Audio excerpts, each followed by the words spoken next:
Good evening and welcome. My name is Stephen Brust. I'm the Associate Director of the Tocqueville Forum on the Roots of American Democracy. We're so glad that you could make it out on such a nasty day today, so we appreciate you being here. We are, along with the Berkley Center for Religion, Peace, and World Affairs, are sponsoring this event. And Tom Farr, who is a visiting fellow at the Berkley Center, is or at least his book, is the focus of this event tonight. And the book that he has written is titled A World of Faith and Freedom, Why International Religious Liberty is Vital to American National Security. And the title of the presentation, International Religious Liberty, How Important Is It to America, is what we will be discussing this evening. The general format that we have tonight is Professor Farr will be speaking probably for about 20 minutes, just kind of giving his general argument that he makes in the book. And then we have three very, very distinguished scholars who are going to be responding to his general argument. We have, as a first respondent, Ambassador Akbar Ahmed. And next we will be having Mr. Andrew Natsios, who is a professor here at Georgetown, as well as Dr. Alan Herdsky. They will be responding for about 10 to 15 minutes each. Then for the remaining amount of time, we will be opening it up for question and answer, kind of get more of a discussion going with you in the audience in relation to the presenters and to presenter and the responder. Although, excuse me, I thought we're also going to have about a 10-minute response from Professor Farr after that. So, what's that? Rebuttal. Rebuttal. There we go. More precise. For now, I will introduce Professor Farr first, and then when he finishes, I will introduce individually the others as well. Just kind of briefly, the introductions and the biographies are in your programs. I encourage you to look at those more closely, but I'll just briefly mention Dr. Thomas Farr. He is a former American diplomat. As I said, he's a visiting associate professor here at the Berkley Center, where he directs the Religion and U.S. Foreign Policy program. He has very widely published, most notably this book, as well as also in Foreign Affairs, Diplomacy in an Age of Faith. He has quite a number of years as an American diplomat, has worked in the State Department, worked in the Religious Liberty Office in the State Department. So he is very well knowledge, both theoretically as well as practically, to make the argument that he is going to make. So let us welcome Professor Thomas Farr.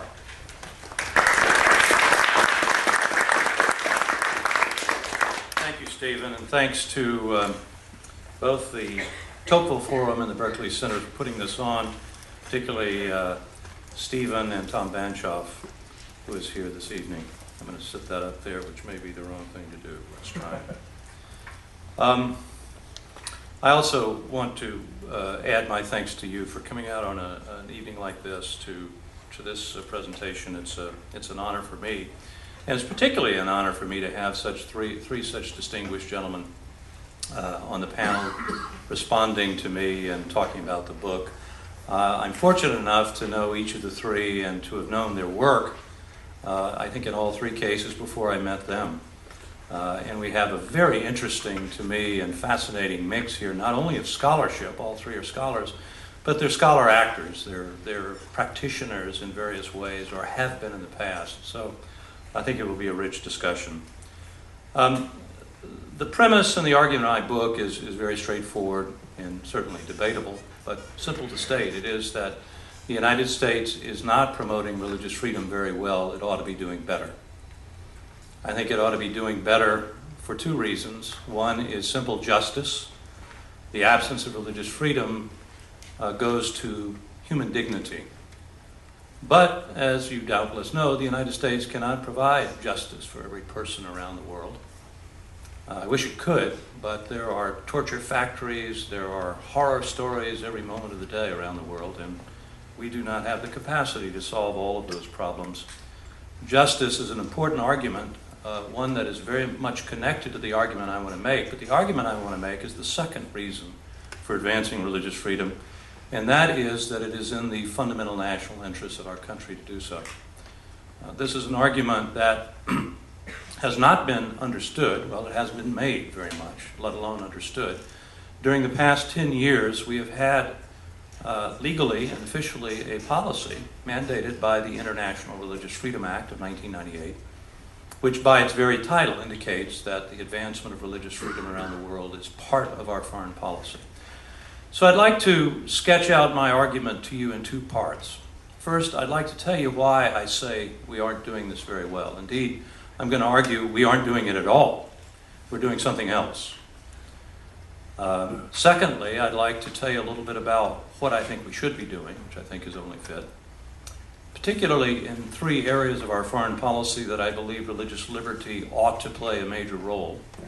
And they are democracy promotion, counterterrorism, and public diplomacy. So let me go back and sketch this in a little bit for you, and obviously painting with very broad strokes, and you can see the contours of my argument and perhaps have a little bit of insight into the kinds of things that these gentlemen are going to say. The United States has not been promoting religious freedom in the last 10 years. It's been opposing religious persecution. That, of course, is a good thing to do. We should oppose religious persecution. But even if we had succeeded in reducing persecution around the world in the last 10 years, which we have not, we would still not be promoting religious freedom. If you think about it, opposing religious freedom, persecution, and advancing religious freedom they overlap, but they're not the same thing. If you and I have religious freedom, we're certainly free from persecution, which means we're free from torture or rape or unjust imprisonment on the basis of our religion or those of our tormentors. But to have religious freedom is to be free to do other things other than avoid being persecuted. It's the freedom to act on the basis of belief as well. Just very briefly, think of religious freedom as a couple of levels. The most basic level, of course, is the interior right to believe or not to believe.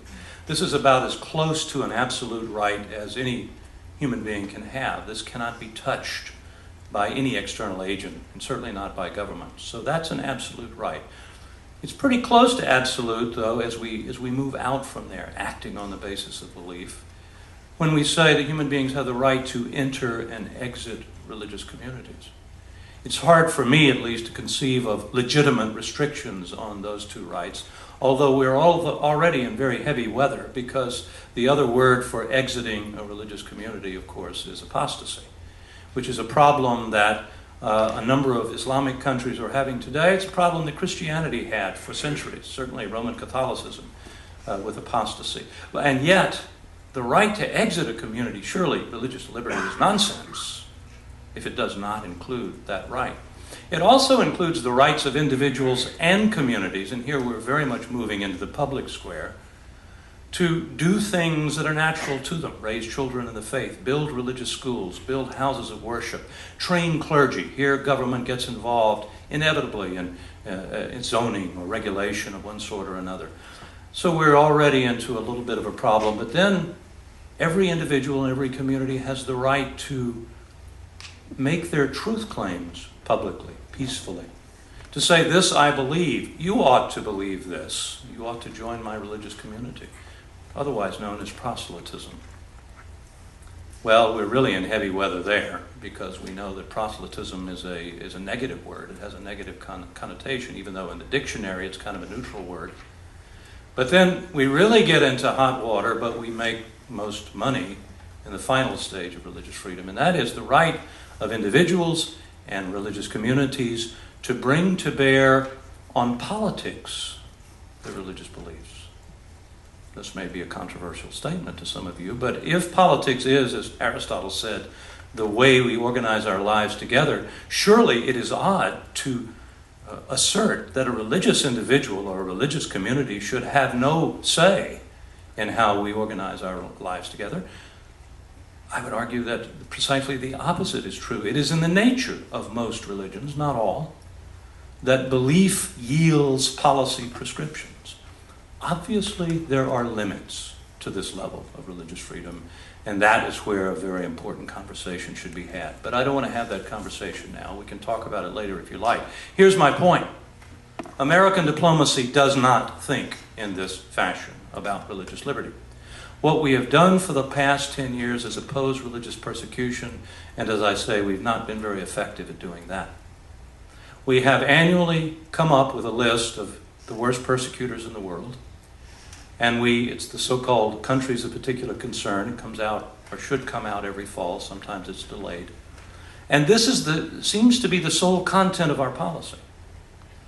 The International Religious Freedom Act mandates this. This is why it happens. It's required by law. It permits other things, more positive ways of approaching this issue, but it does not mandate them.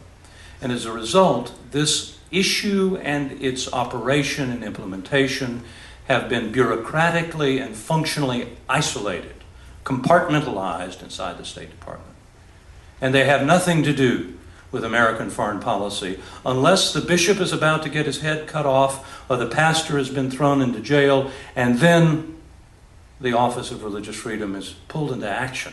But if you want to talk about our policy toward Islam, or Egypt, or Saudi Arabia, or China, or Russia, or India, it does not occur to anyone in these highly religious societies that the Office of Religious Freedom ought to be involved, and therefore it isn't, for the most part.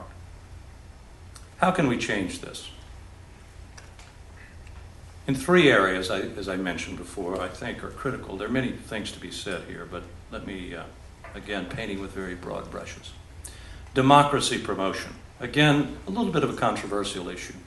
It's hard, for me at least, to tell at this point what the Obama administration is going to do with this issue. I get the sense that over the first few months, it's trying very hard to prove to the world that President Obama is not George W. Bush. I think he's done a pretty good job of that, but George W. Bush, some in the Democratic Party would argue, have sort of spoiled democracy promotion with the invasion of Iraq, with the notion of the foreign strategy of freedom, the freedom agenda. The Obama administration doesn't really want to associate itself with this, but I guarantee you, at some point, this administration, like all of its predecessors going back at least to Ronald Reagan, and certainly arguably with Jimmy Carter in a different way. But I point to Reagan because this is when the National Endowment for Democracy was created in the early 80s. It's good. This administration will have a democracy promotion strategy. If it involves religious freedom at its core in promoting democracy, it will be the first American administration to do this. It's extraordinary to me that the man who is arguably one of the most religious individuals in modern American history, George W. Bush, clearly cared deeply about religious liberty, spoke about it frequently, and yet did not have the policy tentacles from his own religious beliefs to the issue of religious freedom, so that religious freedom had very little part to play in the advancement of democracy under the Bush administration. Now, Andrew Natsios is going to tell you, I hope, that while he was at USAID, lots of good things were done on the ground with respect to religion, engaging religious communities, engaging religious actors, and even perhaps with respect to religious freedom. But I think he will agree, we'll find out, that all of this was ad hoc.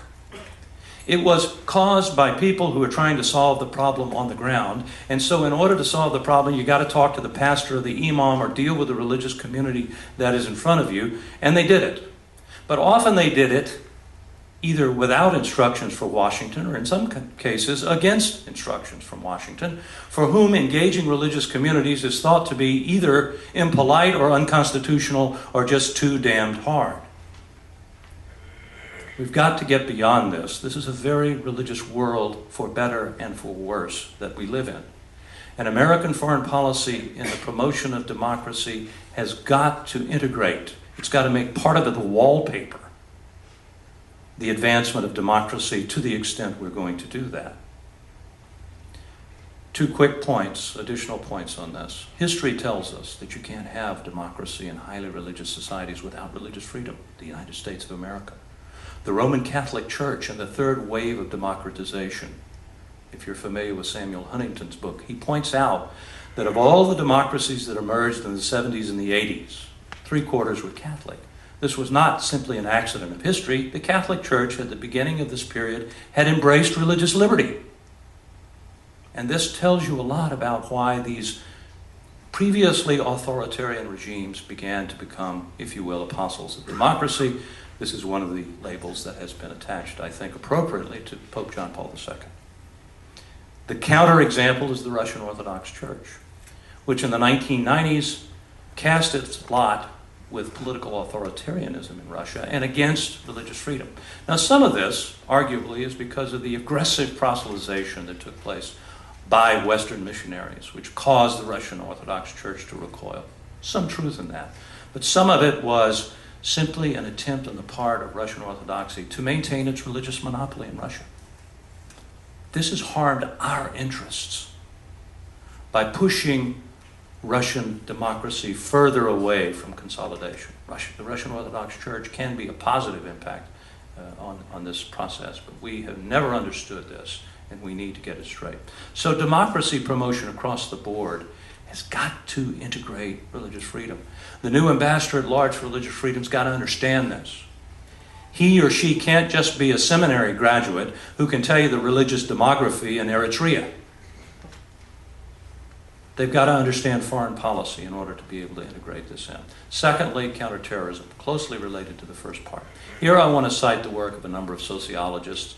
Brian Grimm, who is a colleague of Professor Hertzky's at the Pew Forum on Religion and Public Life, where Alan Hertzky is for this year.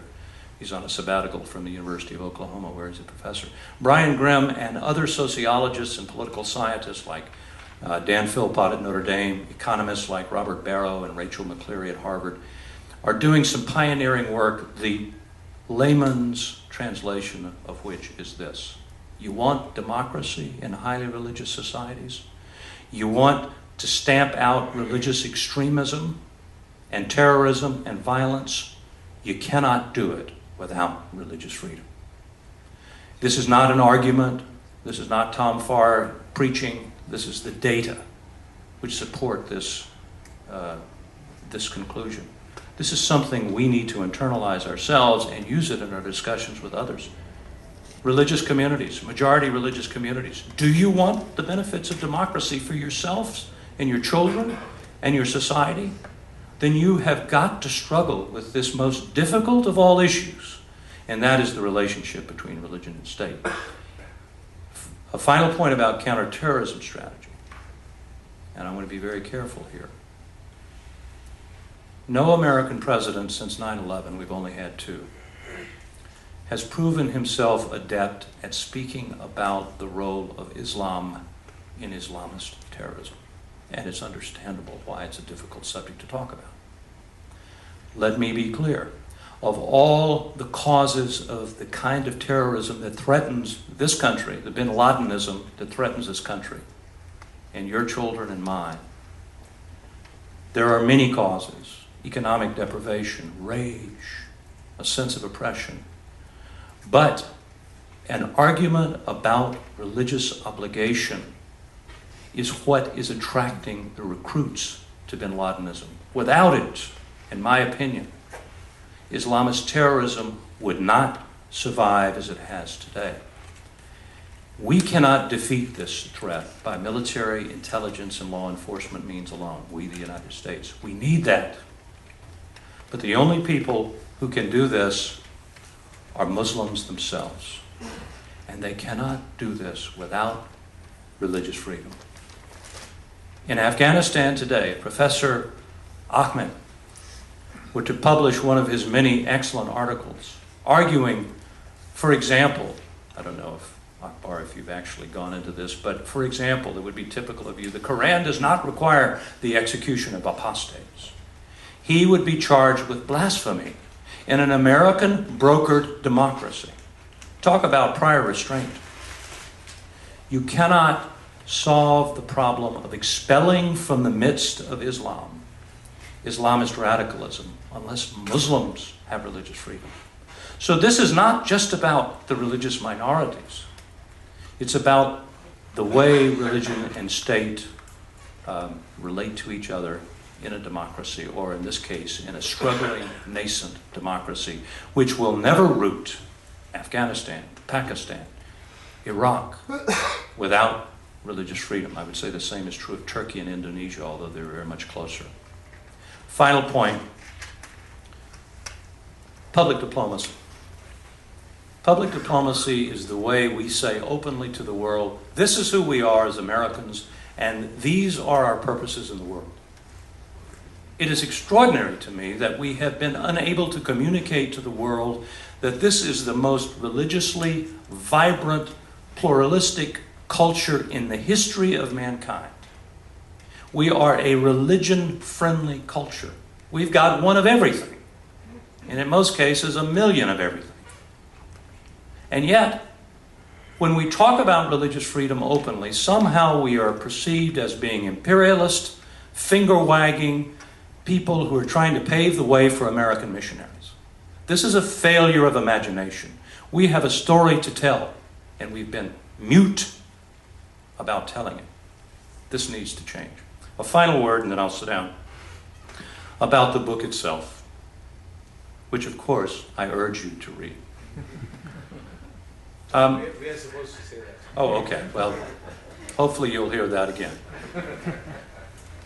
I was a Foreign Service officer, had been in the Foreign Service about 16 years. I was delighted with my career.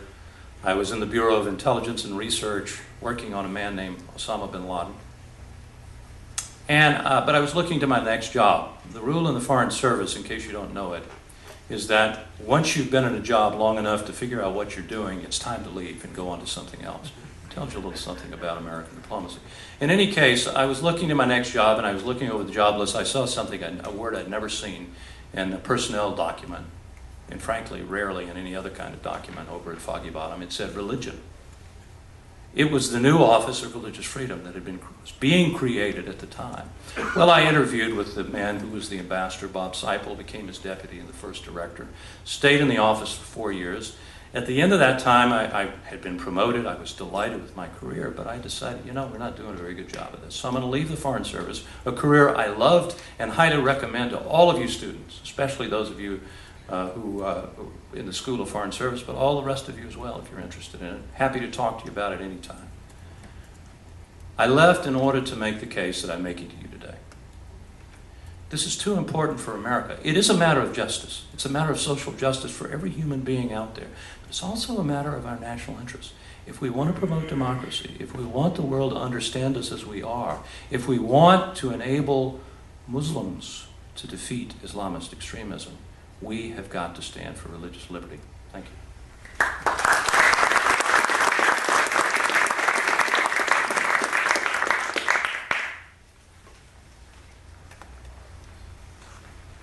Thank you very much, Dr. Farr. Our first respondent will be Ambassador Akbar Ahmed, who is the Ibn Khaldun Chair of Islamic Studies at American University in Washington, D.C. He is a former High Commissioner of Pakistan to Great Britain. He has advised Prince Charles and President George W. Bush on the issues concerning contemporary Islam. Ambassador Ahmed is the principal investigator for the Islam in the Age of Globalization project, which is sponsored by the Brookings Institution, American University, and a Pew Forum on Religion and Public Life. His works include Journey into Islam, The Crisis of Globalization.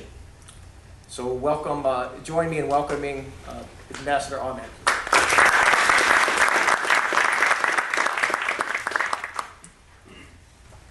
Thank you, Stephen. I'd like to thank the de Tocqueville Society, the Berkley Center, my friend Tom Banchoff.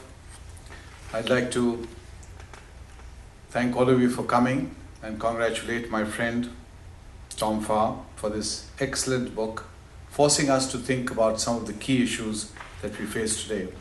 I am delighted to see my daughters Mel and Nafis in the audience. Tom has done great service he has brought to my mind three key themes forward, straight for us to contemplate and act upon.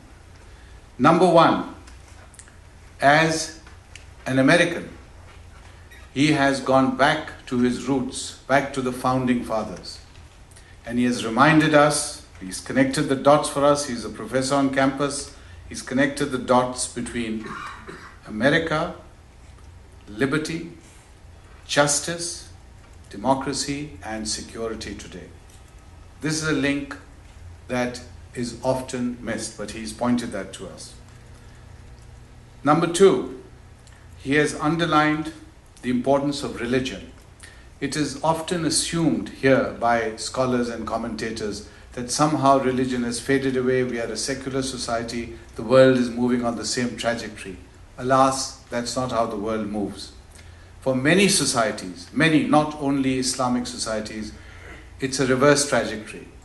They are traditional. They may not be religious in a theological sense, but in a cultural sense, in a sociological sense. Millions and millions of people would like to live by their custom and their tradition, which are informed by religion. So religion becomes a central fact of life for millions of people on this planet and for Americans. So this is another point that he reminds us of. Thirdly, Tom is reminding us of this critical link that America faces today with the world of Islam. It isn't only a question of 9/11 anymore. It's almost an existentialist relationship. And I am delighted that he has two key chapters in this important book, which I urge all of you to read, in which he underlines this importance, the Islam connection. Here is where the problem begins. President Obama the other day outlined his strategy, which I think is the standard foreign policy to which America is now going to be heading in the next couple of years. I was in the audience at the White House and I understood something very clearly. I understood that now this will become Obama's Iraq. It can become Iraq in a good way or in a bad way, but this is where America is going to be heading for in the next couple of years. Which means Afghanistan, Pakistan, that's my part of the world. And let me share with you that that is the most complicated part in the world today. When he calls it the most dangerous place in the world, he is right. Pakistan is 175 million people. With Afghanistan, you have a combined population of 200 million people. Pakistan is nuclear. Pakistan is a leader in the Muslim world. You're not dealing with Iraq, small country compared to Pakistan, or Afghanistan. You're dealing with something very complicated. And right now, the situation is explosive. The drone strikes have created uproar in Pakistan. The government is unhappy, the people are even unhappier. Now, how you proceed is going to be the great challenge for the United States of America. Why is it a challenge? Because right now, Tom is talking of religious freedom. Right now, the Taliban, who dominate the tribal areas, the critical tribal areas of Pakistan, have now spilled into the settled areas. These words don't mean anything to you, but in South Asia, they are of enormous significance. Swat, which was the idyllic attraction for tourists, for world tourists, has now been taken by the Taliban. Girls' schools, I think some 200 girls' schools have been closed. A convent run by the Jesus and Mary nuns. I went to a counterpart school run by the Catholic priests up in North Pakistan. This convent was the apple of the eye of the ruler of Swat, the Wali of Swat. He was proud of this convent. He had brought these nuns here a decade ago, guaranteeing safety. The Taliban have just blown it up. It is an existentialist struggle that Muslims are involved in. You may have seen the video in which this girl was just flogged. That happened in Swat. And we're talking not only of Afghanistan and Pakistan, we're talking of a Muslim world with 1.4 billion people. By the middle of this century, 1 out of 4 people on this planet will be Muslim. 1 out of 4. You just cannot afford to be ignorant about Islam. That is why my friend Tom Farr has done a great service to all Americans, and I hope his former colleagues in the State Department read this book. Now, I've been gloomy enough, so let me give you some good news. The good news is that if you step back and look at the Muslim world, not through the lens that you do, but through how it exists in the real world out there, there are ways of checking what Tom has rightfully pointed as the extremists in those societies. There are ways of doing this. Not your ways, because your ways aren't being very successful. If they were, the Muslim world wouldn't be in this mess.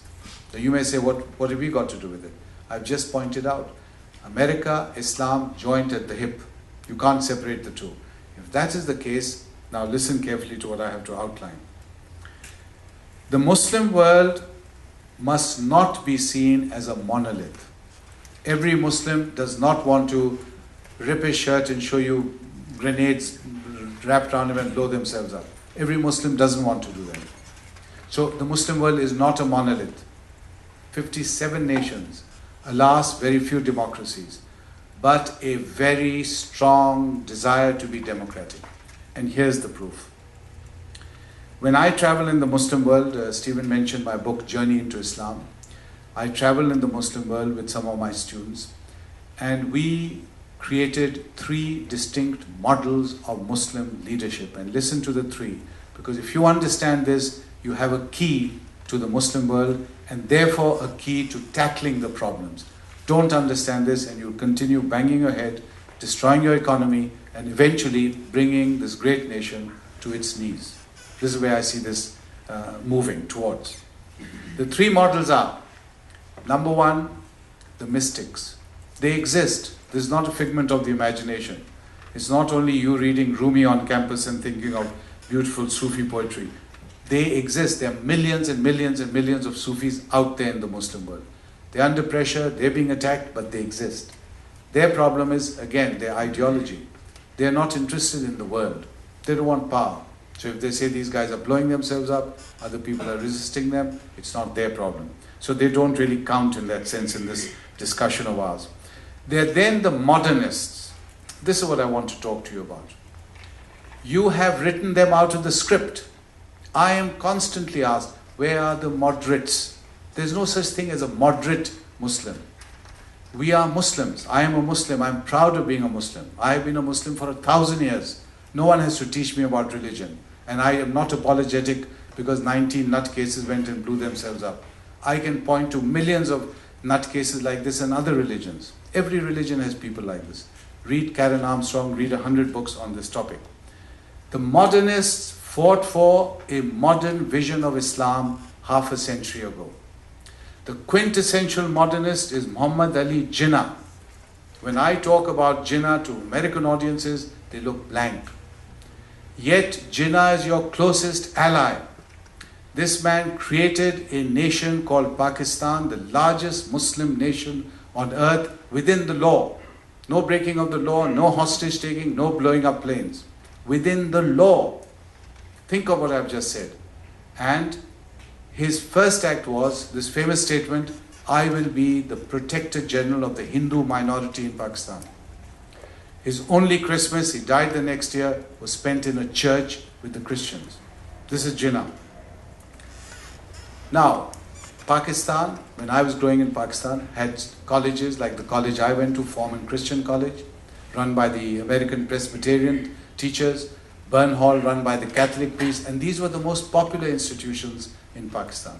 Today, churches are being attacked, priests are being killed. It's the same Pakistan.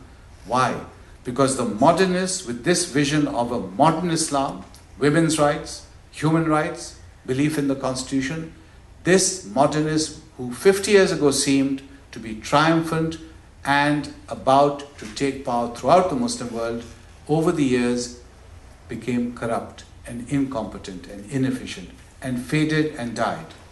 And the result was that you have a vacuum now. The mystics are not there, they're not interested in the real world, the modernists are failing, and in the vacuum, the literalists, people like the Taliban, not all literalists are fanatics and extremists, but people who would identify with the Taliban, they saw the vacuum and stepped in. So the literalists, the third model of Islamic leadership, which 50 years ago would have been marginal, maybe 5%, 10% of society, Today, maybe 50-60% of society. And the oxygen for the literalist, the oxygen comes from here. Let me assure you, let me connect some dots. Every time there's an attack on the Prophet of Islam, every time a Muslim girl is humiliated in America, a hijab is torn off, or she's attacked, or a mosque is attacked in America, we're living in the age of globalization. All this is being flashed in the Muslim world. Every time this happens, guess who Muslims turn to for leadership? If you were Muslim sitting in Cairo or Karachi or Kabul, and something you saw on television, Americans abusing the Prophet of Islam, calling him a terrorist or a pedophile, you're going to be angry because to you it's a religious society, as Tom has just pointed out. You still respect your revered figures, and you're going to be upset about it. Now, you may be a Sufi mystic, and you may say, well, I hope God will bring light to their dark eyesight, make them see better, and you go off and watch the sunset. You may be a modernist, and you may say, all right, I'm going to write a letter to the Cairo Times. Or you may be a literalist, in which case you're going to get mad, and you're going to say, I am going to take revenge for this. Islam is under attack. I will defend Islam. The state is corrupt. It is allied to these corrupt imperialist Americans. We reject the state. We have provided ordinary people schools, hospitals, and I will defend Islam. This is exactly what is happening in the Muslim world. This is the connection that's completely missed in the analysis here, where people talk of Islam or fascism, Islamism, and this ism, which we don't understand at all. I'm called by labels I don't even recognize. Yet I'm a Muslim. I'm being labeled and categorized, analyzed and dissected. I don't even know where I am in the end. And yet I've been a Muslim happily for centuries. I've got a lineage going back into history. But what is this analysis of me by people who are experts on other topics 2 years ago, and suddenly they're experts on my religion and my culture? What is happening in the Muslim world is precisely this conflict. So Swat, see it exactly like this. Ordinary people, ordinary Swatis, my wife is from there, I know the area, are fed up.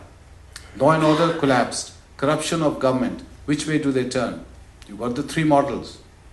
The literalist comes to their village, they don't like him very much, he's a bit of a fanatic, he shouts and yells, he demands things, I'm going to do this, but he says, I will give you justice. I will give you respect, I will give you dignity, and I will stand up and defend Islam. So if we know this, all we need to do is create conditions where the second model, the modernist, has a fighting chance. Because as Tom said, this is not a battle for Americans. This is a battle for Muslims themselves. This battle has to be fought and will be won or lost in the Muslim world. Alas, because the Muslim world is so tied inextricably with America, America will be affected.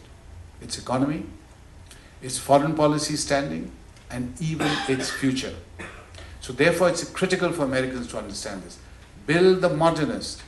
The Muslim world is striving, is thirsty for democracy. And anyone who doubts this, take a look at Pakistan.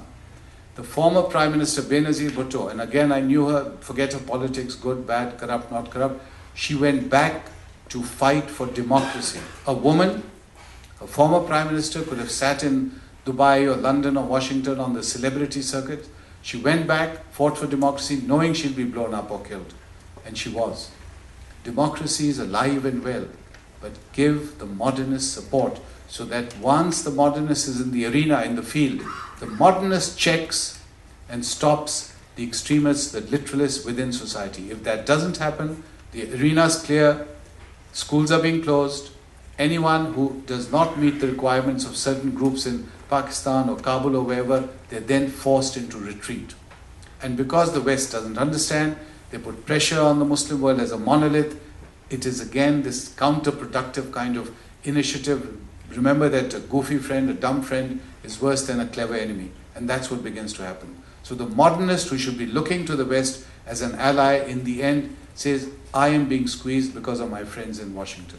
They just don't understand. Every time they do this, the pressures in society then squeeze me. And he can, the modernist, not talk about democracy, human rights anymore because he's on the defensive. This is the equation I want to point to. In the end, I do want to thank Tom simply for reminding us that the United States does represent something. It represents something, and as he said rightly, that no society in the world to date has been able to champion and put into practice. At the same time, let me add a caveat. I have pointed out when we talk of religious freedom, also talk to Muslims in this country, Muslim citizens. If a house of worship belonging to a Muslim, if a girl wearing a hijab is not safe, then we are challenging the fundamental precepts of this country itself. If we cannot protect and advocate religious freedom abroad, we must protect it here in the United States of America. With that, let me give you a final plug for Tom's book. Read it. Thank you.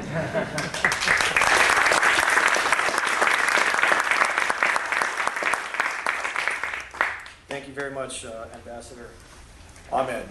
The second respondent will be Andrew Natsios, who is a distinguished professor in the practice of diplomacy and advisor on international development in the School of Foreign Service here at Georgetown University. He is a leading practitioner in the field of development. He most recently served as a U.S. Special Envoy to Sudan, was the administrator of the U.S. Agency for International Development, and previously served as Vice President of World Vision. Professor Natsios is the author of numerous articles on foreign policy and humanitarian emergencies, and 2 books, U.S. Foreign Policy and the Four Horsemen of the Apocalypse, and The Great North Korean Famine. Please join me in welcoming Professor Natsios.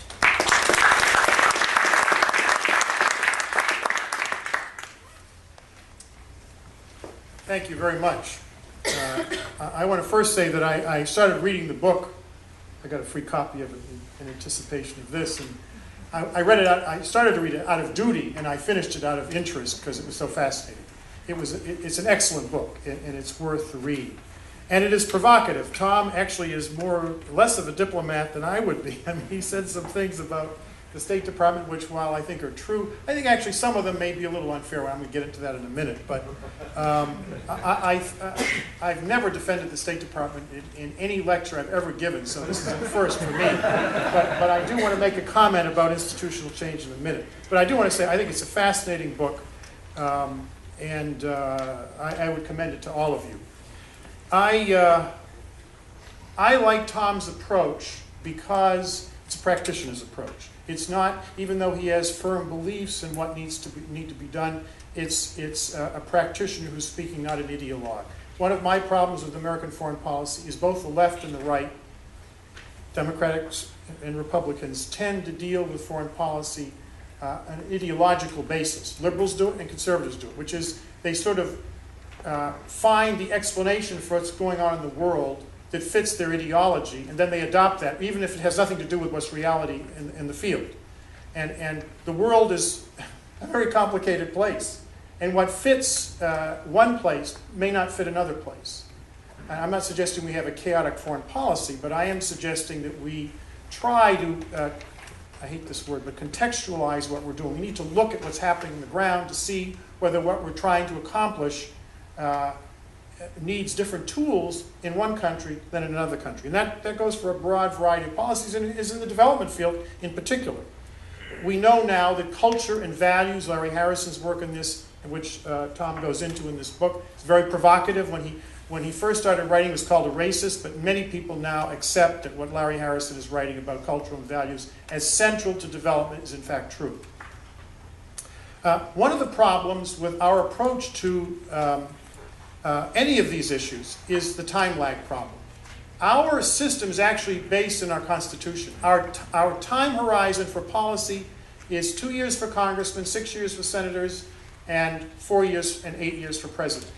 And literally, it is not, no one sits in a meeting and says, this policy must be finished in 8 years because of the Constitution, because presidents only serve for 8 years. That, however, is psychologically woven into the entire city's time horizon. Political change, whether it's democratization, whether it's economic reform, whether it's health improvements, take time, one, based on the values and the culture and the history of the society. People are not going to change based on our constitutional requirements for 8-year terms for president. And I know what's happening in the White House right now. They are thinking through what can we get done before the next presidential election, because we're going to run on that.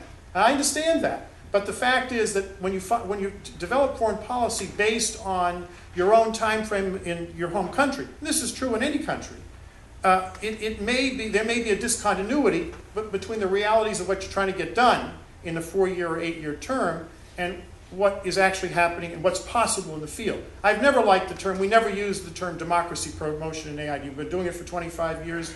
It's called development. It's development of political institutions. It's not promotion of anything, okay? Promotion is a advertising term. I don't know why anybody would use that term. If you don't have local leaders who want to participate in this, you can't come in from the outside and simply impose it on people in any way. I mean, you have to have someone to work with locally, or what you're doing is not going to work. So one of the jobs of a development professional is to find people sympathetic to what you're doing and then cultivate them, support them, because they're usually under attack. And that's what Tom talks about in this book, which is to find the leaders who believe in tolerance, who believe in freedom, to try to support them, to cultivate them, to develop networks with them, which in my view is the way to go. Now, let me get to the question of the gap between our need to understand the role of religion in the world and our own culture. America is a very religious society, but Washington isn't. It's a very secular culture. The most secular part of the whole country is Washington, the greater Washington area. It really is. And maybe the Northwest, I'm sorry, if you look at the data, okay? The fact is, part of this is the Constitution, and part of it is simply the nature of the federal bureaucracy, the regulations in place, and the incentive structures and federal institutions, and I'll get to that in a few minutes. There is a way to change this, but it has to be done carefully and consistently with institutional, bureaucratic theory. And let me talk about that, and that's the first major point I want to make, is that the State Department will in fact change its culture if the leadership, whoever the leader is, doesn't make any difference, Democrat or Republican, the Secretary of State and the President of the United States decide they want this changed, they can do it. And the State Department, no matter how if everybody was hostile to religion in the State Department, they will in fact be cooperative. We made major changes in AID. It was not ad hoc. We opened an Office of Faith-Based Initiative. We rewrote the regulations within AID to make them less hostile, some of them were hostile, to giving support to faith-based institutions. This stuff was going on ad hoc in the field all the time, and people just overlooked it. Even very secularized people in the Foreign Service told me, Andrew, we're not doing this because we agree with any religious tradition, but we can't do development in Ethiopia unless you deal with 40% of the population are Orthodox, Ethiopian Orthodox Christians, and have been for 1,700 years, and another 40% are Muslims. And you can't work in this country, very conservative society, without doing it. So we work with them. Whenever I would visit, I would meet the patriarch who became a friend of mine in the Orthodox Church. I'm an Orthodox Christian myself, so it was easy to become friends. But I used to see my friend, who was the chairman of the Islamic Council of, and he was a Mullah, he was a Sufist, as a matter of fact. And we got along very well. We gave grants to both of them on the HIV/AIDS program. It was a very successful program to use the mosque and the church to get informational material out of the spread of the disease and how to stop it. How do you change a bureaucracy? One, you make a decision to change it. Two, you change regulations. You change the incentive structures in the personnel system. People respond to incentives. If you say, we said in the AID that you're never going to become a mission director or join the senior foreign service unless you've served in a conflict zone. We never said that before. All of a sudden, we got massive numbers of people in the system who were bidding on positions in wars, which we didn't, it used to be thought in AID that wars were not what AID did. I said, well, 60% of our countries in the previous 5 years have had wars in them. 60% of our missions have had civil wars in them. How can you say that's not part of our work? It's having a profound effect on development. It's destroying development. And so now, right now, if you want to get promoted up to the senior foreign, you must do public-private partnerships. And you must at least allow your officers to engage with the religious community, even though we know that was going on before. Now it is a sanction. They'll have to change, if the new administration wants to change, they're going to have to change the personnel system, and they're going to have to change the regulations within AID to go back to the old order. Finally, we have Frontlines, which is a magazine within the agency. What I told the editor to do for 5 years is every time something succeeded in faith-based initiatives in the field, and Tom reports some things we did with the Muslim community in the Quranic Institute in Bangladesh, which they requested. They asked for training and development in the institute. So we established a training program. It's been going on for 4 years now, 5 years now. I visited. I was very impressed by it. We put that on the front page of the Frontlines. And we did this every time there was a success. We also had a problem with the polio vaccine where the bin Laden's people were spreading rumors that if you had your child vaccinated, they would be sterile. And actually, we almost wiped out polio in the world, except for Nigeria. And because of these rumors, it killed the program, and it's got loose again. And now we have polio all over the world. So we realized the failure to engage with religious leaders was a disaster. So when we started the program in India, we went to the Council of Imams, and we said we want a fatwa saying if you do not have your child immunized, you are in violation of Islam. We got a fatwa. I had it read to me by the council. It was published. It was read in all of the mosques. We did the same thing in Indonesia. Guess how much opposition there was to this in those societies? None. None. Because we engaged with the religious leaders to do this. And so there's a way, the one thing you have to do is you have to keep repeating this over and over again. If you say it only once, it doesn't work. The career service wants to be reinsured. If they take a risk, they're not going to have their head cut off later on. That's absolutely essential in any institutional change. People are afraid of having their reputations destroyed, or being in an IG audit or a GAO audit, or having an investigation by OMB of abuse. If you say you're going to protect your people, if they go out and do the right thing, and they follow the policy, then they will take the risks. And many of them already want to do it. Even the secular people want to do it. The secular worldview is not what's killing this. It is the incentive structures within the institutions themselves. And finally, we had a reporting requirement, which I'm sure is going to be abolished. Although the president endorsed during the campaign faith-based initiatives, he wants to expand them. So that actually may not be changed. We had a reporting requirement to the White House of how much money we're giving to faith-based organizations. Now, we got in trouble because we didn't show, we had a huge amount that was going, but it's been going since 1963. It's an established part of AID policy to work through faith-based organizations around the world. Muslim, Christian, Jewish, and Buddhist. We use Buddhist monks in Cambodia, a whole monastery of them. They're helping with human trafficking, stopping the trafficking of Cambodian children. So there's a way to do this. The third point I want to make is the question of social orders. This is a book came out a month ago. Douglas North won the Nobel Prize for economics because he invented a thing called institutional economics. He just spoke at Georgetown. He's in his mid-80s. How he could produce another powerful book that's going to change the development debate. The World Bank asked for an early paper before the book was published, and it's on violence and social orders. And the argument of the book, without going into the whole book, is this.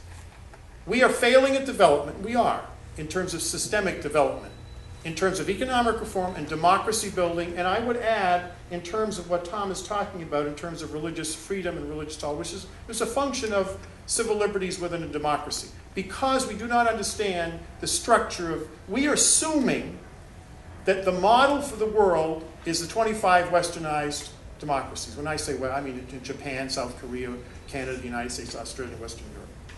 And that is the model, and the rest of the world is an aberration because they're not adopting our model. What Douglas North is saying, no. We are the aberration. And for the last 50,000 years, the model that exists in the rest of the world is in fact the actual social. And what is that? That is what he calls a limited access order. A limited access order is where the elites use political and economic power to control violence by controlling the levers of incentives in the society to maintain control. And I think part of religious intolerance is not a function just of the faith tradition. It is the political leaders of the society using religion as a way of containing violence. When I say violence, I mean violence against them, against their control in the society. And that is exactly the way, and this is a history basically of social orders since the beginning of time, that is the normal behavior of elites. Open access orders are what we have in the West, which uses rule of law, democracy, civil liberties, competition in the private sector, in order to organize your society, where everybody's under the rule of law. That is not the case. I was in limited access orders. I was in China. I'll end with this comment. I was in China last June for a conference on religious freedom. The Chinese organized it with the Chinese Academy of Social Sciences. We had a very prominent Chinese intellectual there. I was shocked that he said what he said. And there were TV cameras. I think they turned off when he said these things. He said, we do not have the rule of law in China, and there's not going to be any religious liberty in China until we have a rule of law. It cannot be separated from the question of law, where the rule of law applies to everybody. That's the first principle. The rule of law applies to everybody, including people in the elite.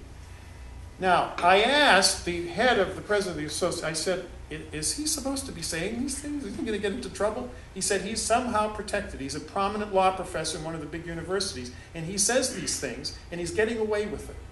And some of the evangelical and Catholic intellectuals who were with me for this conference went unannounced to a university where Christians were standing up and saying, I've become a Christian, none of them. And he talked to them, the other professors in this conference, talked to people at the universities, unannounced, no plan. They didn't go in with any planned meetings or anything. And they said, things are changing in China. Things are changing in China. What Douglas North says, one is, it takes a long time to do this stuff. It doesn't happen overnight. It's erratic. You'll make progress, 2 steps forward, 1 step back. It's not going to be even across the world. You can't quantify this stuff in some kind of a chart that says, in 3 years we want religious freedoms to be extended in every country in sub-Saharan Africa or Latin America or Asia. It doesn't work that way.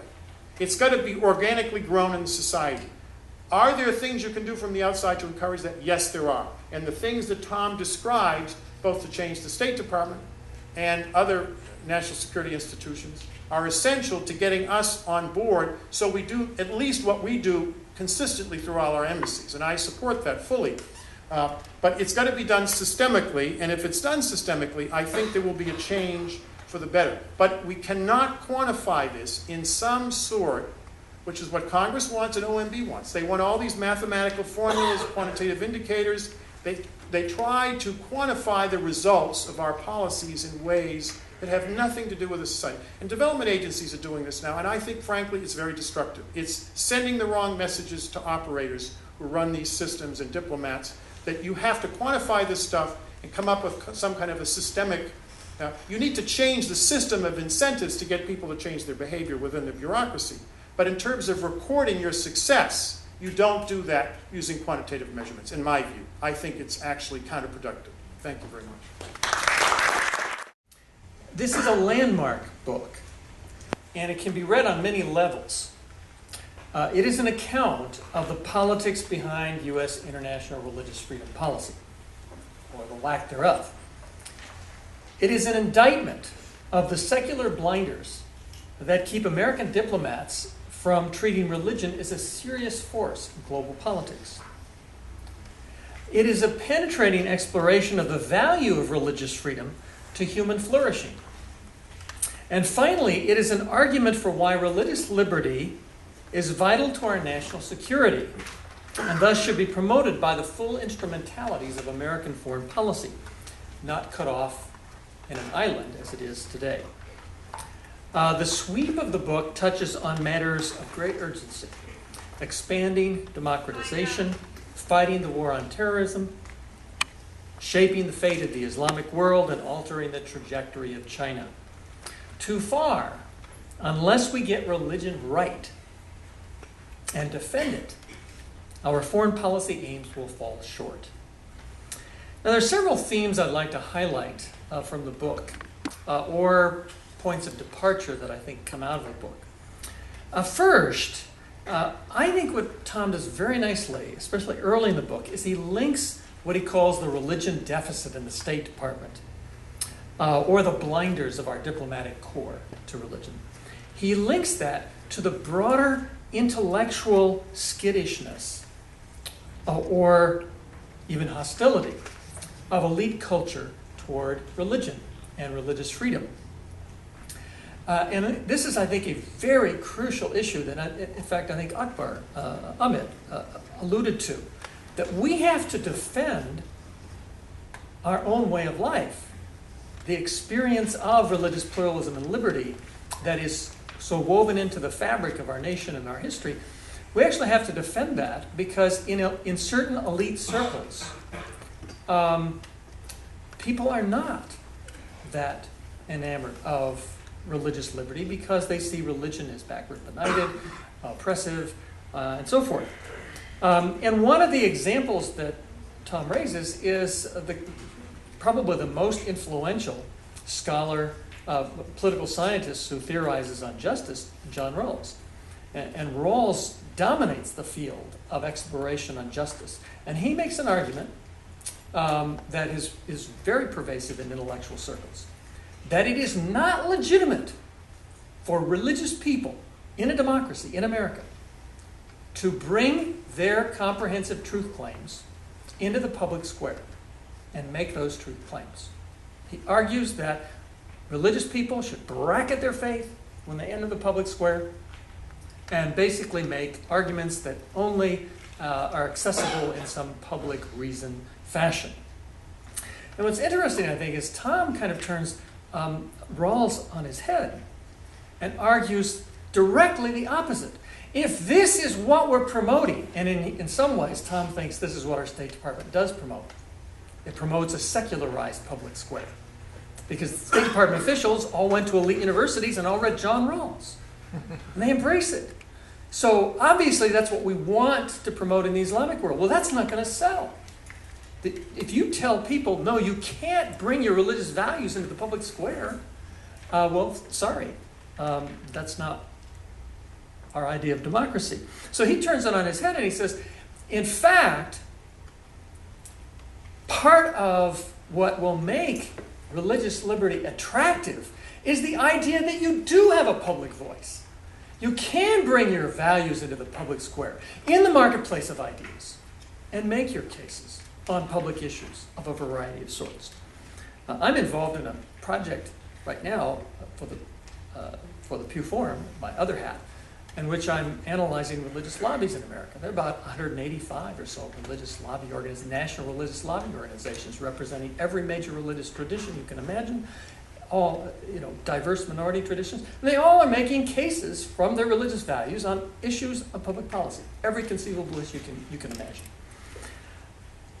Now, I think what's crucial here, the challenge, is we have to address this elite intellectual culture that is hostile or skittish toward religious freedom. We have to make the case that it's not a conservative cause. And unfortunately, I think in certain circles, religious liberty is now viewed as, well, that's kind of a conservative cause. Read about it in the National Review. And Tom is kind of a conservative guy, so we understand why he defends religious liberty.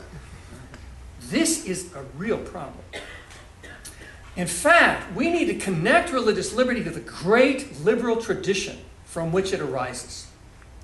The liberal tradition that is embodied by Thomas Jefferson and James Madison, who defended the right of freedom of conscience. Religious liberty is the right of freedom of conscience, which is a universal human right. And in fact, we can connect that more recently. Franklin Roosevelt, when he articulated the 4 freedoms that would establish a new world order on the eve of the Second World War, argued that religious liberty was one of the great freedoms. The right of every person to worship God in their own way must be protected. And Eleanor Roosevelt chaired the UN Commission that authored or drafted the Universal Declaration on Human Rights, which contains Article 18, which guarantees the right of freedom of religion. So we have to, I think, address the problem within our own country, particularly in elite intellectual circles, and connect religious liberty again to that great liberal tradition. Now, connected with this, Tom presents, I think, an interesting vision for peaceful, healthy competition in the public square. So he says what we ought to be conveying around the world is that you can bring your values into the public square, but here's the bargain. There's a bargain here we're going to offer. You get the right to bring your values into the public square and make arguments on the basis of your values for what you think is just and right, appropriate, and so forth. In return, you give up the right to use state power to enforce your religious doctrine. That's the bargain. That's the bargain he thinks that is saleable around the world. And I think it's a very interesting argument, a very interesting case. Now, Tom paints a bleak picture of the implementation of our international religious freedom policy. And it's a matter I've written about, and so I'd like to talk about that briefly. He says we're not doing it at all. And I think he has a very persuasive case to make, that the case management approach, the humanitarian kind of angle, dealing with particular people who are under particular pressure, really has set religious freedom policy off. It's bracketed it. It's made it an island cut off from the mainstream of our national security, economic thrust of foreign policy. But I think he may be too pessimistic here. Because in talking with people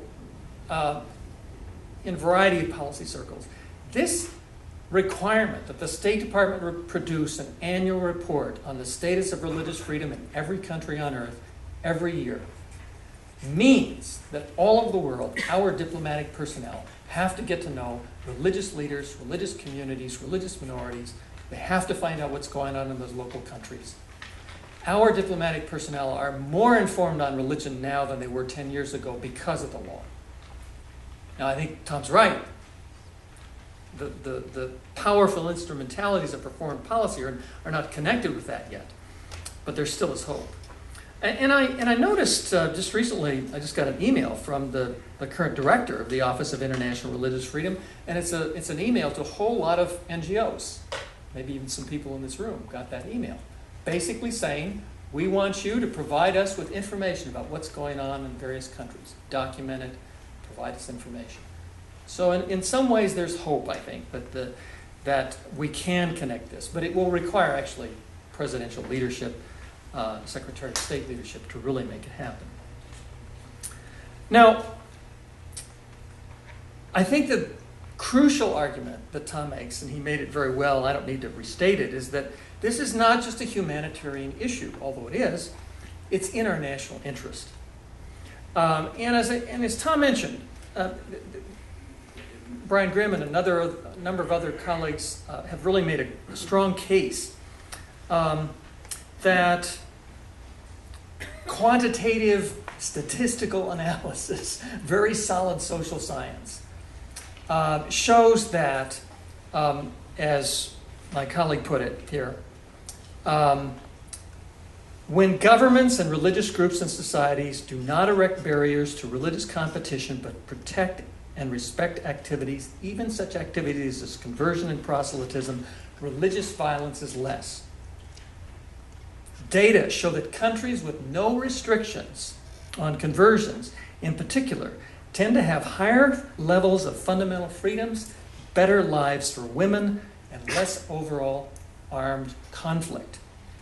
In other words, there is something about society which allows free competition in the spiritual religious domain that diffuses conflict, armed conflict, strife, which spills over national boundaries. And if you look at cases where nations have, like Russia, which has been mentioned, which allied with the church, began the process of authoritarian revival, the Islamic world, and so forth, I think you see that case. And one final point I want to stress that I think came out with respect to his analysis of the Islamic world. Tom shows how the apostasy and blasphemy laws that are being passed in many cases crush the kind of free inquiry that is absolutely necessary for the modernist voices to be heard. Thus, when American foreign policymakers ignored religious liberty concerns in such places as Afghanistan and Pakistan, they unwittingly enabled the extremists to intimidate and silence the reformers and modernists and human rights proponents and women. And in an interesting way, it's almost like John Donne's poem, "No Person is an Island." We are all connected. The fate of the woman who is lashed in Swat Valley is directly connected to our national security. The fate of the couple who were executed is directly related to our national security. Now, finally, a point I think that Tom might have made more strongly, that I want to stress, is that part of the problem is there's been a diminishing public pressure and interest in this concern. In 1998, when the law passed, there was religious communities were mobilizing, people were concerned, there was excitement about the issue. As soon as the law passed, a lot of that energy diffused. What I think needs to happen is the religious community in America and around the world needs to rejuvenate its understanding of the foundational nature of religious freedom. Religious freedom is foundational to everything else religious people want to do. Therefore, it is in their interest, and also in the country's national security interest, that they raise this issue and raise public pressure, get the president's attention, and that will then get the State Department's attention. That's actually what has to happen.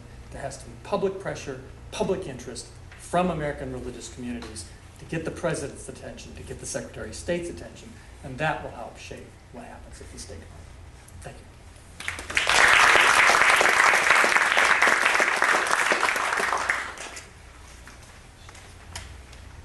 Very much, Dr. Hertzke. We'll now have Professor Farr give, 5-10 minutes response, and then we'll open it up for questions. Yeah, I'm really more interested in hearing your questions than myself talk, but let me just briefly respond. First to my friend Akbar Ahmed. As usual, there's very little that we are disagreeing about. He and I have appeared together over the years, and I would like to just acknowledge that back when I was in the State Department, we had something at the time called the Islamic Roundtable, and I personally went to Professor Ahmed on a number of occasions to understand not only Pakistan, which is his area of expertise, but Islam. And this, of course, does not make him responsible for my errors, but I consider myself a student of his work and of what he has had to say today. So thank you very much. It's an honor to me for you to be here, Akbar. Professor Natsios, I think, really nailed it.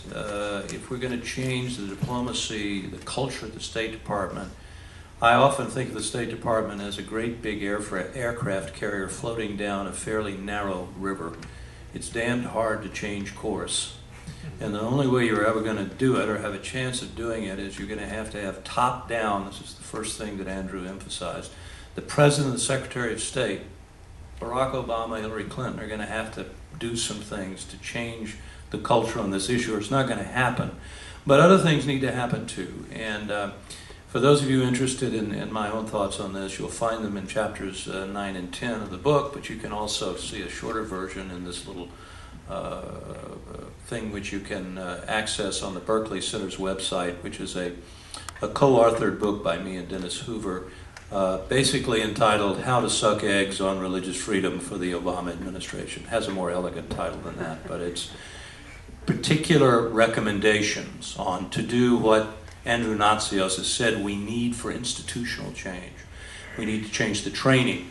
We need to change the incentives. Terribly important.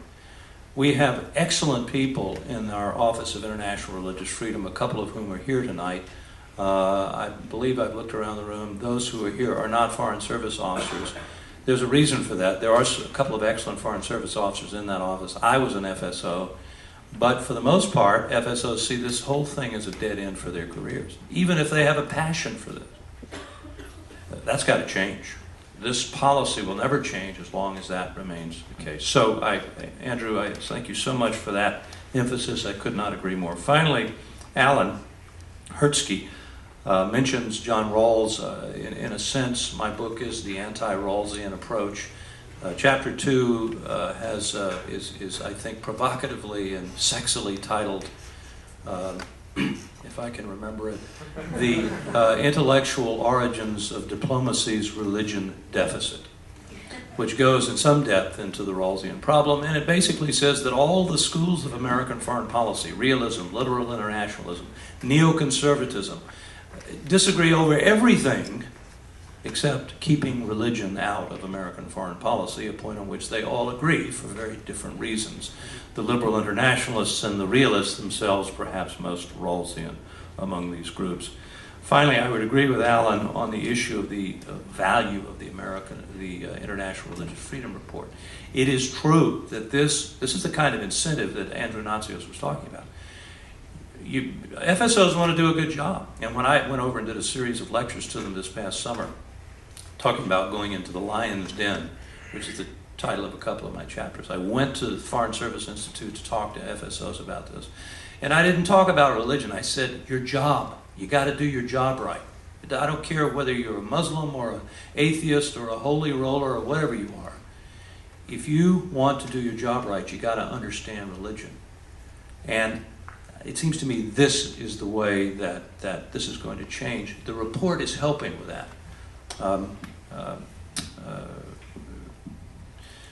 Alan Hersky is correct in saying that it is the one institutional thing that has really forced FSOs, because they want to do a good job, they want to do a good report.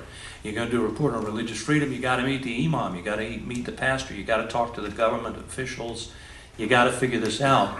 If you do a good job, then you get promoted. That's the way you get this into our culture. But we're a long way from that, and the International Religious Freedom Report, as important as it is not going to do it alone. So let me end with that. I very much would like to entertain your questions and bring you into this discussion. Okay, thank you very much. For questions, I'd like to just ask you to give your name and any association that you have, and try to keep it to a question. I know you may have to preface it maybe with a comment or two, but keep those very quick and get to a question and address it. If you have a particular person you want to address it to, mention that as well.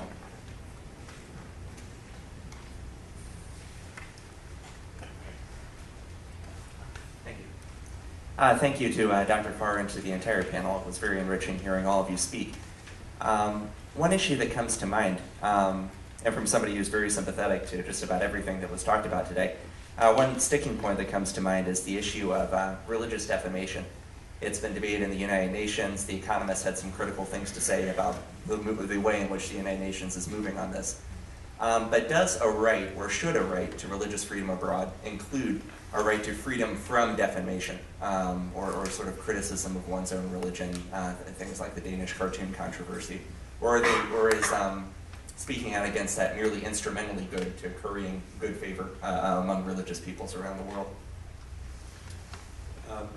Well, I would like to hear my colleagues talk about this, particularly Professor Ahmed, but because he directly addressed in his comments the problem of perception in the Muslim world about the defamation of Islam. This is a terribly important issue. On the one hand, I certainly agree with him that the perception of defamation of the Prophet or of Islam, as he put it, provides some of the oxygen for the literalists who believe that they must defend Islam, and therefore they are perhaps more vulnerable to the appeal of extremism. And therefore, following the logic, to reduce defamation is a good thing. But the problem, as you implied in your question, it seems to me, is that defamation is a label that is often pinned, like the label racism, on people who are simply speaking their minds about something. I think it's one thing to defame the Prophet, but it's another. This can be used against Muslims. This can be used as a prior restraint on a professional exegesis of the Quran and the Hadith. You're defaming Islam. In fact, this is the charge of blasphemy. You cannot say that the Quran says this or that our government is doing the wrong thing in Afghanistan or Pakistan because It has, allowed Sharia law to be imposed in the Swat Valley and nowhere else. To publish about that is vital, to speak out about this, to have talk show hosts, even if they say something impolite. So I don't have a solution to this very important question, except to say that I come down on, my wife says my solution and my answer to every question is religious freedom. And it is in this case as well. I believe that it is in the ambit of religious freedom that one has the right to speak. He should speak respectfully, especially of his own religion and other religions, but to legislate against defamation is a mistake, in my view. Cultural understanding of the need for respect is equally vital. But let me just end with this. I'm a Roman Catholic. I believe the New York Times defames my religion weekly, if not more frequently. It outrages me. Like the modernists in Akbar's typology, my temptation is to write a letter or sometimes do worse. I rarely do that because it won't be published. I have gotten over defamation of Roman Catholicism. I believe it needs to be met, if you like, with sweet reason. And we have to move toward that kind of world. We're not there yet, and it's a complicated problem. Would you like to? Thank you, Tom. This is, of course, one of the most sensitive and important issues. I believe a new chapter in relations between the West and the world of Islam opened around the time the Satanic Verses was published. But that's where, in a sense, all the parameters of this particular debate were being set. And I was caught up in the middle of it. I was in England then at Cambridge University. I was in fact asked by Salman Rushdie to try to patch up with the Muslim community in 1990, and I tried to, wasn't successful. But I was very much involved in this whole process on both sides, seeing the position of both sides. Now this is very difficult because this is like two civilizations just not prepared to budge. And rightly, I would not want the West to compromise ideas of freedom, freedom of the press, freedom to worship, freedom to say what they want to. And I don't want the Muslim world to compromise their faith, their integrity. The problem is this: religious freedom, yes, but with, I would say, added with some sensitivity. And let me expound on this a little bit. We are sitting in the United States of America. Now we know certain things we just don't mention. Certain things about certain races or peoples, we won't even use names about them.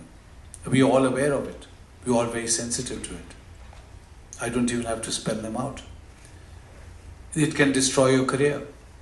If you're in the media, it can destroy your career overnight. If you're on this panel, it can destroy your career on campus. And when it comes to Islam, I'm constantly amused, slightly amazed that religious freedom is suddenly invoked. So either we have these rules for everyone and everything, or we don't really have these double standards. This is what upsets the Muslim world, number one. Having said this, there is no justification, however passionately a Muslim, and a Muslim is very traditionalist, believes in the reverence due to the Prophet of Islam or to any prophet. There is no justification to issue death threats against authors or to impose this kind of pressure on an individual. And this is, alas, happening just too often because of the collapse of the modernist position. I would want to make a distinction in the Muslim world. All the great reformers in the last 200 years, in my part of the world, in South Asia, and I'll name three giants who changed history. So Sayyid Ahmad Khan in the 19th century, Iqbal and Jinnah in the 20th century, they changed the world. Jinnah created a nation which did not exist. All of them were attacked by the ulama. They were called kafir and there were fatwas issued against them. This is part of the game. It's being in the kitchen. The heat is intense there. Religion is something different. None of them would want to defame or humiliate or attack the Prophet or indeed religions of other faiths. The same three would show the highest respect to Hinduism, or Sikhs or Christianity. It's a reciprocal thing. I would say religious freedom, yes, but if we are sitting in the United States, as someone said, there's so many religions here of every kind. There's so many houses of worship. I need to reach out and respect a synagogue or a temple or a church. And in response, I hope individuals will also respect my house of worship. Now, we can't sort of stop this halfway through, that we say it's all very well, we need to be very sensitive to this community, we can't use words, for example, along these lines or even hint at this, but with Muslims it's almost free season. I think we need to be much more sensitive to certain things, particularly certain things that we know are going to be upsetting a lot of people.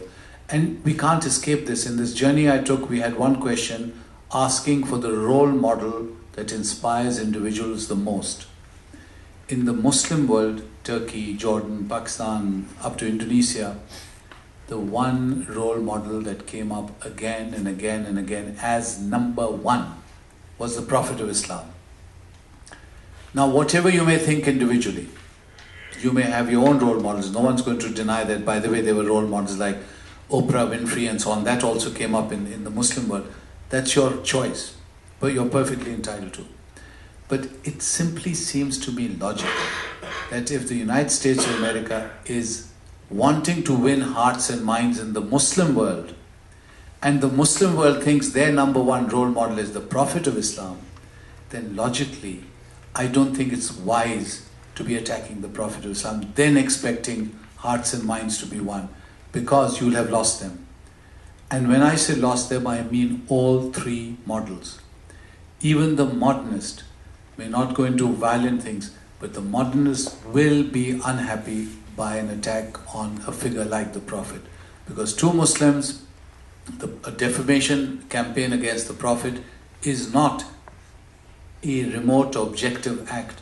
It is a very personal act, because the Muslim will say, I respect this figure more than my mother and father. It's a very emotional link to the Prophet that Muslims feel. Now, it's maybe like some Christians, not all Christians, but some Christians have this respect for Jesus or for Mary. Hindus may have it for a particular Hindu god and deity. I would want to respect these simply because my fellow human being also is inspired by that figure. I wouldn't want to mock them or make fun of them. I would hope that other people are also more sensitive in the world in which we live. Yeah, I would echo that because it's absolutely crucial that you develop a culture of mutual respect. The problem with the movement that is being led by some Islamic countries is that it could very well be a kind of cynical effort by autocratic governments to curry favor and another tool to stifle dissent. If you empower the state to determine who has defamed a religion, you empower the state, or apostasy or blasphemy, you empower the state, in effect, to stifle anyone who might say something that is contrary to the received wisdom or the dominant view of the society. And you can't make progress. The Islamic world cannot make progress if Islamic modernists cannot speak out and make their case. And this kind of movement actually is threatening that. Can I just add something important here? I think Alan is absolutely right. In Pakistan, we have something called the blasphemy law. Now, it's logical. 99% of Pakistanis are Muslims, so they have a blasphemy law. Under the law, under the constitution of Pakistan, cannot blaspheme against the Prophet of Islam. That's how serious it is. It's a legal requirement. However, Alan is right. Individuals, and I found this, in fact, I wrote an article in the Washington Post about this, objecting to this, because Muslims very often, a neighbor may have an eye on the fertile plot belonging next door to a Christian, or a cow that he fancies, or a factory, and will cook up a case that this individual actually was heard saying something against the Prophet. Once that happens, it's a very emotional thing. In that society, the wheels move very quickly. And once that happens, that individual is then caught up, he goes to the lower court, and no judge is going to be lenient on that one. It's like in this society where terrorism is involved. Muslims just disappear into the system. We don't know what happens to them, but they just disappear. So the slightest thing, someone's overheard saying something and you're in and you disappear. That's exactly what happens over there, because the reasons are different, but the process is the same, that justice is being denied. And when that happens, I agree that we are then checking any kind of development in that particular society. It's used too often, not even for political reasons. It's simply used by neighbors wanting something and then misusing this particular law. Because the Christians I know in Pakistan, and I know thousands of them, are more respectful of the Prophet and of Islam in public and private than even Muslims themselves, because they grow in that culture of mutual respect. A Christian Pakistani would never call the Prophet anything but the most respectful names. I know this, I've been with them, there are many, many friends of mine in private. That's the kind of environment, cultural environment that they live in and grow in. Thank you to everybody. Hi, Jenna Ludke from the Rumi Forum. Thank you for all of your presentations. What I was hearing was that religious freedom is something, or a thought that's separate from religion. I was hearing some of that from some of you. And we know that in Islam there is freedom of conscience. It says this in the Quran. And so I'm wondering what your thoughts are in terms of diplomacy in using that reality in Islam when talking with Muslims about their religion and about how it promotes religious freedom, and anyone can answer that question. Thank you. Well, let me make a comment about change generally. Change is slow, it's incremental, and it's erratic. Most of the great attempts to use social revolution to massively change society in the 20th century have been an unmitigated disaster. They've left rivers of blood. I mean, whether it's the Soviet Revolution or the Nazi Revolution or the Chinese Revolution, I mean, huge numbers of people died, and ultimately they were unsuccessful. Communism is gone, Hitler's gone, and China is now a capitalist society. So revolutions tend to cause enormous pain and yet ultimately aren't successful. And so I'm a follower of Edmund Burke. I believe in the organic development of society slowly in a local context with different soils and different societies develop different ways. You have to understand what the context is. You understand the social traditions and the history of the society. You can push harder in some Muslim country than other Muslim countries. In Africa, the Sufist tradition is much stronger. I mean, I've had a lot of Africans come up to me and say, I'm part of a Sufist order. My ancestors have been for 200 years. You don't get it. We are your best allies. You never talk to us. You know, they don't all look at the sunset. You know that. I mean, some of them are upset because they're under persecution as much as the Christians are. I actually had a major diplomat, I won't tell you which from what country, claim that the society was tolerant. I said, well, do you regard Sufists as Muslims? Absolutely not. They're heretics. And I said, well, they've been around for about 1,000 years, and your brand of Islam has been around for 300 years.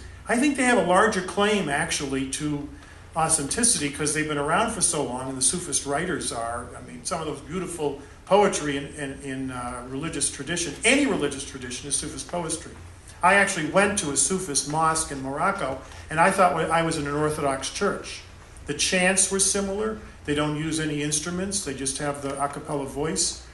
They have minor modes. It was very interesting. I really thought I was in I closed my eyes, thought I was in an Orthodox church.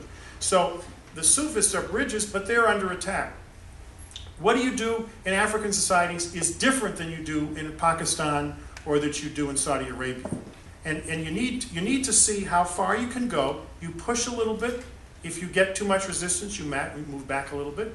You may alter your language from one country to another, because what is acceptable in an African context, because the Africans are a little bit more, they're more tolerant people because there's so many tribes and languages and all. At least I find the Africans more tolerant than almost any area of the world on these sorts of things. And so Islam in Africa is in a different category than it is in Saudi Arabia or perhaps Pakistan. And so I would caution a little bit of political management, a little bit of patience, which Americans are very bad at. We're extremely impatient when everything's done immediately. It's not the way it works. Can I just respond to my friend Andrew? One or two quick points here. Somali, he's right that Eastern Africa zone dominance of Sufis. It is the same Sufis now who have picked up arms. Talk to them and you'll discover, scratch their surface, they have been Sufis a generation ago and for generations. Circumstances change individuals. They are also seeing their culture, their religion, their country under attack. And at a certain stage, every individual, even if he's a Sufi, is pushed. And that's what's happened to millions of people in East Africa. Number two, Andrew, the Sufis have not been around for 1,000 years only. Their tradition goes back to the Prophet of Islam himself. This is a critical point because although the Orthodox attack them, their tradition is inspired by the Prophet. The name Sufi comes from the word wool, Suf. And that's why they were given the name Sufi, because the Prophet wore wool. He was very austere in his dressing. Secondly, the literalists also go back to the Prophet. They also go back to the text, back to the 7th century. And that's where it gets complicated. I would just add that there is a great intellectual ferment going on within the Islamic world. Intellectuals, theologians, who are making the case that from within the Islamic tradition, there is inherently a defense of the dignity of the person and of their right of conscience. I think the problem is many of our policymakers aren't connected with those people, don't magnify their voices, or use what we can to connect to them, and that needs to change, I think. Just a final word. I agree with Alan. The great Jesuit John Courtney Murray, American Jesuit, had a great deal to do with the Roman Catholic Church's translating the American Catholic experience to the Universal Catholic Church. And there are other factors involved, but the experience of Roman Catholicism and American democracy, translated through John Courtney Murray, had something to do with the development of the magnificent Catholic doctrine of religious liberty which we have today. It seems to me that there are Muslim John Courtney Murrays out there that the United States should be in conversation with. Some are in our own country. They aren't necessarily American-born. Some of them are elsewhere. So I would agree that the idea of the development of the questioner's question about the notion of conscience and fundamental human dignity embedded in the Quran, I think, is a terribly important issue. Thanks for asking the question. Okay, one more question. My name is Muni Atsawi. I'm a visiting researcher at the Berkley Center. I have a brief comment and a question for Dr. Farr. As a German Muslim, I'm a little bit surprised how Americans in these days are speaking about promoting of democracy after hundreds of thousands of Iraqis died in the war. I think the people here in the United States have to realize that the mistrust is very deep in the world. And this maybe has shifted with the election of Obama, but I think really to have a voice and to be heard at the grassroots in the world, there must be a lot of trust-building measures, and the people must be a little bit more self-critical. I think this is important, and that must be a priority. And for that, it's not enough that the president goes somewhere and give a speech. I think this is also for the domestic scene important. An Afro-American friend some days ago said to me, charity begins at home. And I think there is a lot of pressure on Muslims in the United States in these days, especially on the national organizations, because these organizations are perceived as conservative and the government agencies are trying to change the leadership. And I think this is wrong, and the government has to realize that these organizations have a democracy supporting function. My question is for Dr. Farr. Dr. who? Dr. Farr? Who's Dr. Khan? Farr. I assume that if you say we have to work for religious freedom, that you mean with that also to support moderate Islam in the Muslim world. Do you see there a problem with the separation of church and state? Because in the United States it's not legal to support religious organizations when it comes to doctrinal issues How you see this problem? This is a future Foreign Service officer. A couple of things. Thank you for your question. I don't think it's illegal at all. I think the position that it's illegal for us to promote religious freedom or engage with religious organizations, the idea that this is unconstitutional or illegal is, forgive me, nonsense. It has nothing to do with the American Constitution. It is factually and experientially wrong. But there are many who believe it. It's a Rawlsian position, as Alan Hertzke was saying. I think it's a misreading of the American Constitution, but it does have an impact on American diplomacy. It is broadly and erroneously accepted that somehow we've got a problem with the Constitution if we're talking to the religious communities around the world. Or there was a study by the Center for Strategic International Studies, and it's entitled Mixed Blessings. I highly recommend it. It goes into this issue of this perception of unconstitutionality. It isn't quite as blunt as I am in saying it's nonsense, but I think it is. I would also point out on the issue of, I fundamentally agree with the proposition that America needs to be perceived as more self-critical. And I think your question makes Andrew Natsios' point for him that we never talk about promoting democracy. We talk about building, developing political institutions. Promoting democracy sounds pretty harsh, especially if one connects it, as you did, with the invasion of Iraq. I'm certainly not talking about the use of military force in the promotion of democracy, or I've used the phrase. I would also point out to you that if Iraq ends up being a successful, stable democracy, it will have been because the United States invaded Iraq and overturned Saddam Hussein. I don't know whether your position is that that would have been a preferable stability for the Iraqi people. I don't know. You can speak to that. But the promotion of democracy is not the use of military force. The advancement of the political institutions that get the religion state balance right. And Andrew is quite right. It's different in every country. The strategy is different in every country. Every religious tradition, every culture, every history is different. But it needn't have anything to do with the use of force. And indeed, I would argue it's not going to work in most cases with the use of force. So let me stop there and let others respond to your question, if they dare. The highest poll ratings for the United States have been in Iraq, oddly enough. And at the beginning of the war, you had virtually the entire Shia community, and certainly the Kurds who supported the invasion. We had 60-70% approval ratings, because Saddam was not a loved figure in Iraq. He was among the Sunnis, but not among the rest of the population. What I find odd, I have to say, in Europe is complete ignorance of the atrocities of Saddam over 20 years. It was one of the most barbaric regimes of the late 20th century, indisputably, from Human Rights Watch, Amnesty International, the UN reports on what he did to his own people. And it's not just one incident, it was over a period of time.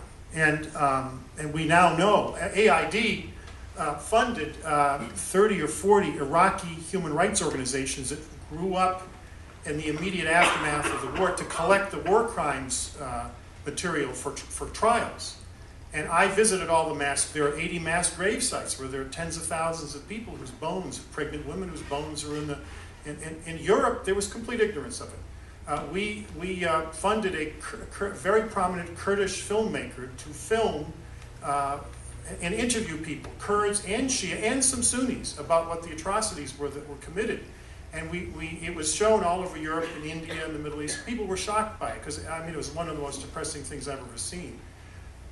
But for me, the question is what the Iraqi people think. And I agree with Tom, you have to see where people are in 10 years. And we won't know for a while whether this takes root or whether it descends into another autocratic regime. It does appear that there are some hopeful signs. The three of the conditions for a highly developed democracy are high levels of urbanization. 70% of the Iraqis live in cities. A large middle class, and a large educated elite. They have those. And I actually think Islam if it's freed of some extremist elements, have a rule of law that applies to everyone. There's an egalitarianism in Islam. I mean, there's a whole series of papers that have been by Islamic scholars about elements of democracy that are part of Islamic tradition that actually could be very easily built on. And Sistani, I am a huge fan of the Ayatollah Sistani. From the beginning, he was a great person of acting for restraint. He's a lawyer himself, constitutional lawyer himself. And I think the most important thing is that Sistani be protected so that his influence can continue as a moderating force in Iran. I would agree with Andrew that Saddam was one of the greatest brutes in an area known for brutes, that kind of leadership, torture, killing, rape, murder, and so on. Having said that, I've traveled throughout the Muslim world, and the support for the invasion of Iraq, whatever may be happening 10 years from now, the support for the invasion of Afghanistan, and now drifting into some encounters with Pakistan in the tribal areas, maybe Balochistan through the drone strikes, that has done nothing but create anti-American feeling throughout the Muslim world. The vast majority of Muslims feel this had nothing to do with democracy. Maybe they're wrong, but this is what they feel. They feel it had nothing to do with democracy. It had everything to do with perhaps oil, with perhaps geopolitical influence, all sorts of other reasons. So there is a problem. It may be a problem of perception. There is a problem, and we cannot dismiss this. On the table, there are facts. Whatever good things may eventually come in Iraq, the fact is that there are not hundreds of thousands of Iraqis who are dead. There were several thousand Americans. Very regrettable. But estimates are that there may be 1 million, maybe over 1 million. The Lancet UK magazine, I think, estimated 650,000 a couple of years back. And that is just too much of a price for any kind of future paradise that may be being created right now. So the Muslim world, we were constantly asked 3 or 4 questions. Why is America invading Muslim countries? They would give Iraq and Afghanistan as an example. Why do they have these camps like Guantanamo Bay where they torture Muslims, and Abu Ghraib?